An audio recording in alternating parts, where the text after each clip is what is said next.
আসসালামু আলাইকুম। আজকে আমরা বল থেকে রাজশাহী বোর্ড 2022 সালের কোশ্চেনের সমাধান করছি। উদ্দীপকে বলা আছে একজন প্লেয়ার 450 গ্রাম ভরের একটি ফুটবলকে 24 মিটার পার সেকেন্ড বেগে কিক করে 48 মিটার দূরের আরেকজন ব্যক্তির কাছে দিলেন।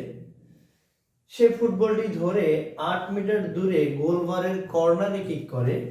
যখন কিক করে তখন তার বেগ ছিল 9 মিটার পার সেকেন্ড, মানে বলটার বেগ ছিল 9 মিটার পার সেকেন্ড এবং মাঠের উপর দিয়ে গড়িয়ে যায়। গতি ঘর্ষণ সহ দেয়া আছে 30/49, অর্থাৎ 30/49 দেয়া আছে। প্রথম কোশ্চেন, উদ্দীপকের আলোকে কর্নার কিকের মুহূর্তে, অর্থাৎ যখন দ্বিতীয় ব্যক্তি যখন কর্নারে কিক করে তখন তার গতিশক্তি কত। আমরা এই গতিশক্তির এই কোশ্চেনটা যদিও চতুর্থ অধ্যায়ে আমরা একটু করে নিচ্ছি। তো এখানে এম লাগবে, এম ইকুয়াল হলো 450 গ্রাম। 450 গ্রামকে যদি আমরা কেজিতে নেই, 1000 দিয়ে ভাগ করলে 0.45 কেজি হবে, 0.45 কেজি। এবং বেগ কর্নার কিকের সময় বেগ কত ছিল? বেগ ছিল 9 মিটার পার সেকেন্ড, তার মানে v = 9 মিটার পার সেকেন্ড হবে। গতিশক্তি আমরা জানি, গতিশক্তি ই অথবা টি, ই কে অথবা টি, মানে কাইনেটিক এনার্জি অথবা টি, অর্থাৎ গতিশক্তি T equal half M V square. Half into M এর মান আমরা জানি 0.45 ইনটু আমরা ভি এর মান জানি, মানে হলো 9। Half into 0.45 into 81। তো এখান থেকে আমরা কিন্তু কর্নার কিকের সময় বলটির গতিশক্তি ইজিলি বের করতে পারি। হিসাব করলে কত আসে?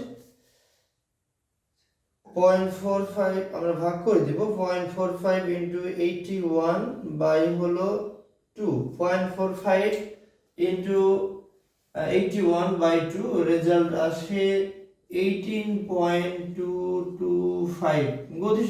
গতিশক্তির একক, শক্তির একক জুল। অর্থাৎ যখন কর্নার কিক করে তখন বলটার গতিশক্তি ছিল 18.225 জুল। এইখানে কিন্তু গতি ঘর্ষণ সহগ দেয়া আছে।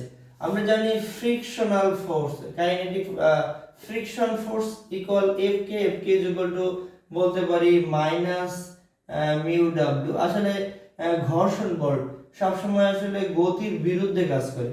গতির বিরুদ্ধে যেহেতু কাজ করে তাহলে এখানে কিন্তু আমাদের একটা মাইনাস দিতে হবে। আমরা ডানে বা বামে মাইনাস দিতে পারি। আবার এইটা যেহেতু বল, এটাও এক ধরনের, মানে ঘর্ষণ বল এটাও এক ধরনের বল, এটাকে আমরা এম এ বলতে পারি।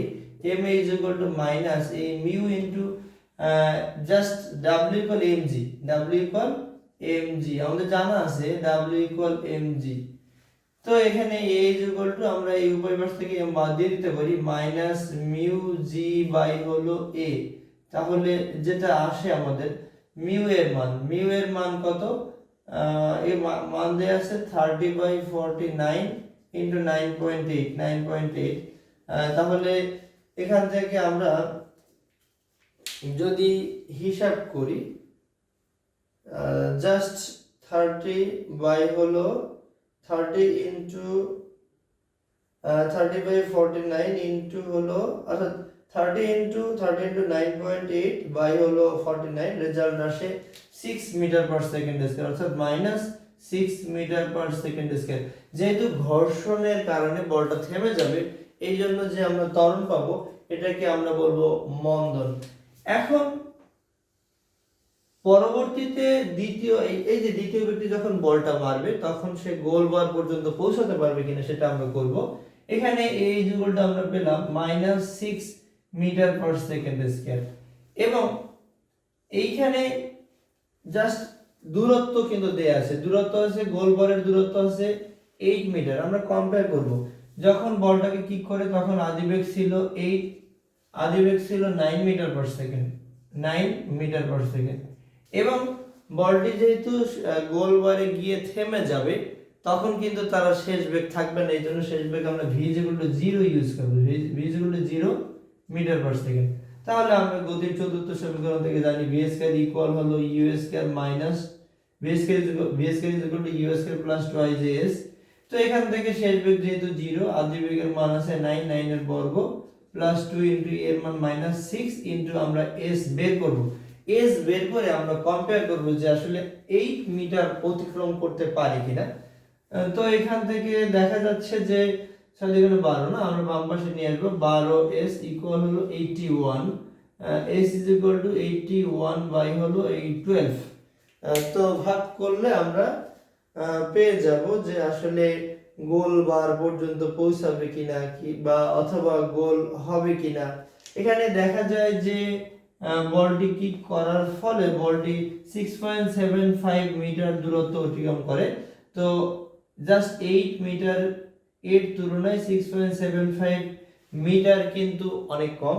এই জন্য বলা যাচ্ছে যে গোল হওয়ার কোনো সম্ভাবনা নাই। উদ্দীপকের আলোকে বলটি গোলে পৌঁছানো সম্ভব নয়।